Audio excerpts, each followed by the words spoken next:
Something is happening right now that most American commentators are getting completely wrong. The bases are on high alert, not as a precaution, as a reality. U.S. military families in Bahrain sheltered in closets listening to drones and missiles overhead. Al Udeid Air Base in Qatar, home to roughly 10,000 American service members and the forward headquarters of U.S. Central Command, came within minutes of being struck by two Iranian Su-24 bombers flying less than 100 feet above the ground. Radar systems for THAAD missile batteries in Jordan were struck and apparently destroyed. Buildings housing similar radar systems were hit at two locations in the United Arab Emirates. Iran wasn't sending a message. Iran was methodically trying to blind American air defenses before the next wave hit. And through all of this, the explosions, the drone swarms, the oil fires, the evacuations, the countries of the Gulf Cooperation Council, Saudi Arabia, the UAE, Qatar, Kuwait, Oman, and Bahrain insisted on maintaining a policy of absolute military passivity. They let American soldiers absorb the punishment on their soil while staying strategically mute. Why? Because what they are protecting is not honor. It is the future. The primary motivation is the protection of the trillion-dollar domestic investments that underpin the GCC's economy. That silence isn't weakness. It's a calculated bet, and it tells you everything about who actually holds power in this region and what they're willing to sacrifice to keep it. Let's go back to the beginning because that's the only honest way to understand what we're watching unfold right now. On February 28, 2026, the United States and Israel launched what the Pentagon called Operation Epic Fury, a coordinated campaign of airstrikes targeting Iran's nuclear sites, its military infrastructure, and its leadership. Within hours, Supreme Leader Ali Khamenei was killed. Iran's top military commanders were gone. The regime that had defined itself by opposition to America and Israel for over 4 decades was, in a single morning, decapitated. That was not a skirmish. That was not a warning shot. That was a deliberate and calculated attempt to break a government from the air. And what followed, what is still unfolding right now as you watch this, is one of the most consequential geopolitical convulsions of the 21st century. Now, I want you to think about something for a moment. You are a small country. You have American bases on your soil. You have signed security agreements with Washington. You've spent decades letting the United States use your land as a forward operating platform across the entire Middle East. And one morning, a war starts. Not a war you chose. Not a war anyone consulted you about. And within 48 hours, Iran is firing hundreds of missiles and drones directly at your cities, at your airports, at your oil refineries, at your hotels, at your civilian neighborhoods. Within the first 48 hours, Iran targeted all the countries in the Gulf Cooperation Council, from the UAE, which suffered the brunt of hundreds of drones and missiles, to Saudi Arabia, Oman, Qatar, and beyond. Iran did not limit its strikes to U.S. military bases in those countries. It also targeted civilian sites, including airports and hotels, followed by major oil and gas infrastructure. That is the reality these Gulf states are living right now. That is what staying silent actually looks like from the inside. And yet here is what nobody in Washington seems to want to say out loud. These countries were never asked. The Gulf states were not brought into this decision. They were not briefed in advance with any meaningful lead time. They were told a war was coming, and then the war arrived. A Dubai billionaire and business tycoon named Khalaf al-Habtoor offered a rare glimpse of the sentiment in the Gulf in a response to pressure from U.S. Senator Lindsey Graham. We know full well why we are under attack, and we also know who dragged the entire region into this dangerous escalation without consulting those he calls his allies in the region before deleting the post. He deleted it. Think about that. A man who runs a business empire across the Gulf, not a government official, not a general, just a private citizen with the audacity to say what everyone in that region is privately thinking. And he deleted it within hours because even saying the obvious truth out loud carries real consequences right now. That is the silence we are talking about. It is not the silence of indifference. It is the silence of people who understand exactly what is happening to them and have made a very deliberate choice about how to respond. And if you want to understand that choice, if you genuinely want to understand why the UAE and Saudi Arabia and Kuwait are absorbing missile strikes on their own territory, and still refusing to open a second front against Iran. You have to stop thinking about this like a military analyst and start thinking about it like a long-term investor, because that is exactly what these governments are doing. The right question, as one regional expert put it, is not what they are protecting militarily. It is what they are protecting economically. And what they are protecting is the future, specifically the trillion-dollar domestic investments that underpin the GCC's economy. Saudi Arabia's Vision 2030, the UAE's diversification strategy, NEOM, the great financial and tourism corridors being built across the Arabian Peninsula. These are not just economic programs. They are existential bets by ruling families that they can transform their countries before the oil runs out, before the world pivots away from carbon, before the next generation of their citizens demands more than petrodollars can deliver. Every bomb that falls on Dubai, every drone that strikes Riyadh, every day that the Strait of Hormuz remains throttled, that is a direct attack on those bets.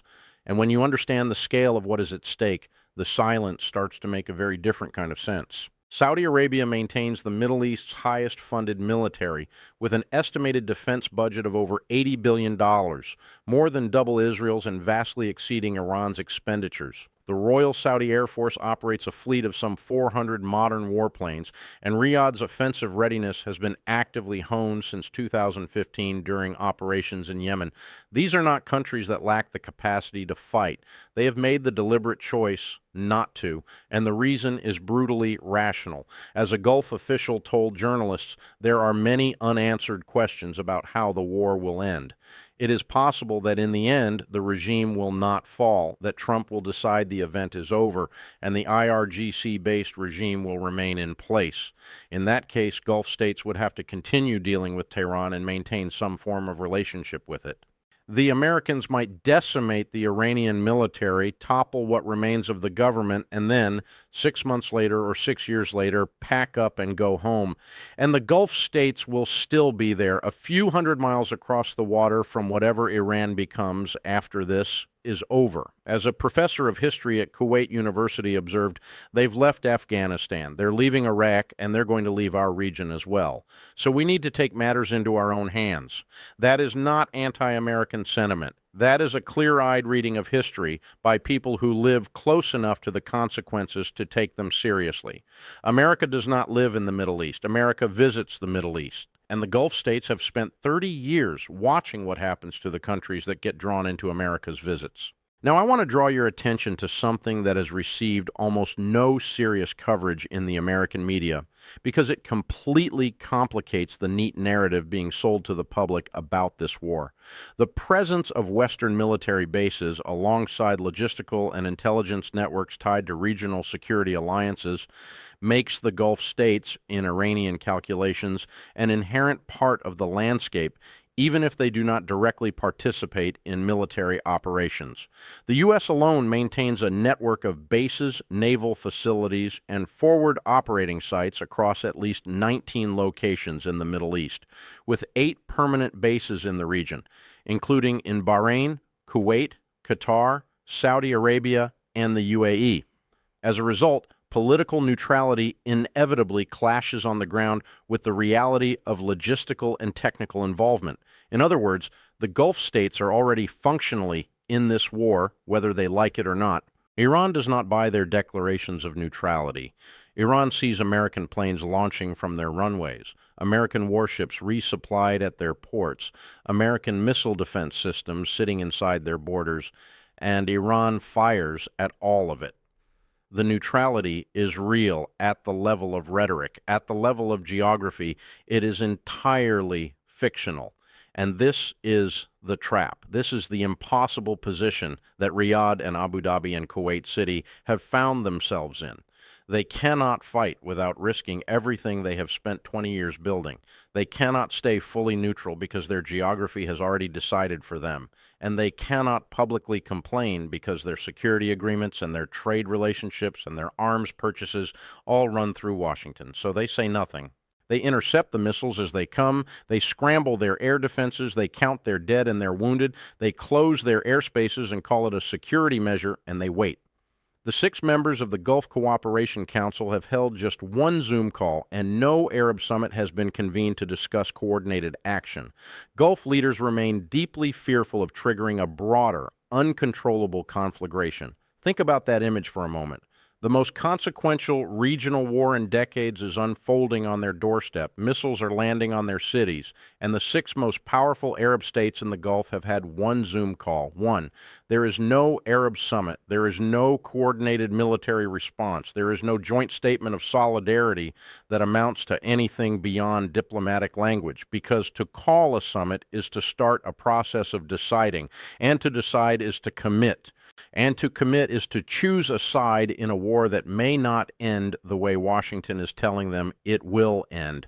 What is particularly striking, and this is the part that deserves to be said plainly, is that this situation did not materialize from nowhere.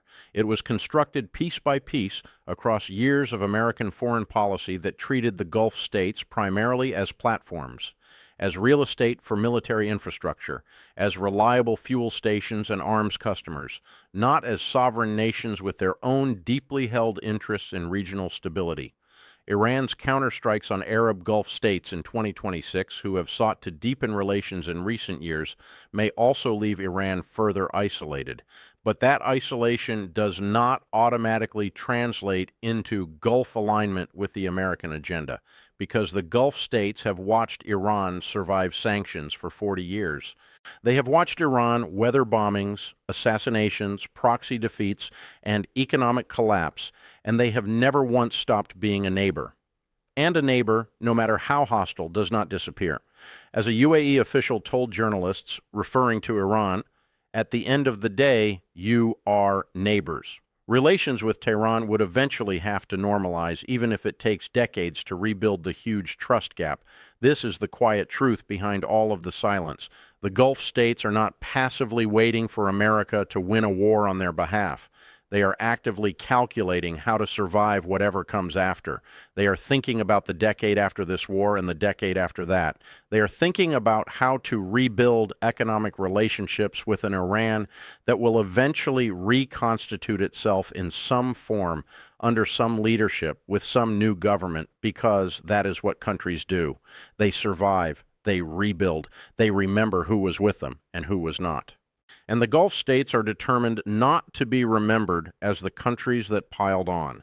This is why Senator Lindsey Graham's public pressure campaign, demanding that Gulf allies join the offensive or face consequences, landed so badly in the region.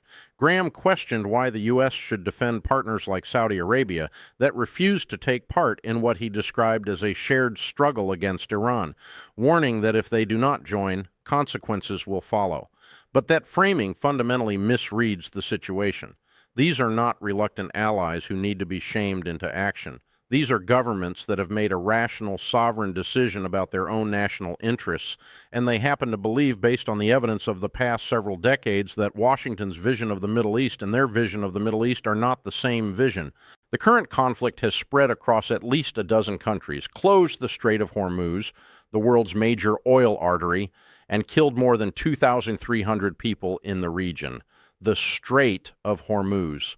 Let that sink in for a second, because this is not an abstract geopolitical concept. As a Princeton professor of Near Eastern Studies put it, now that Iran has shown it can shut down Hormuz, the Gulf faces a fundamentally different threat. If it's not addressed, this danger will be long-term. A choke point through which roughly 20% of the world's oil and a massive share of global liquefied natural gas flows every single day, effectively closed. Not disrupted, not threatened, closed.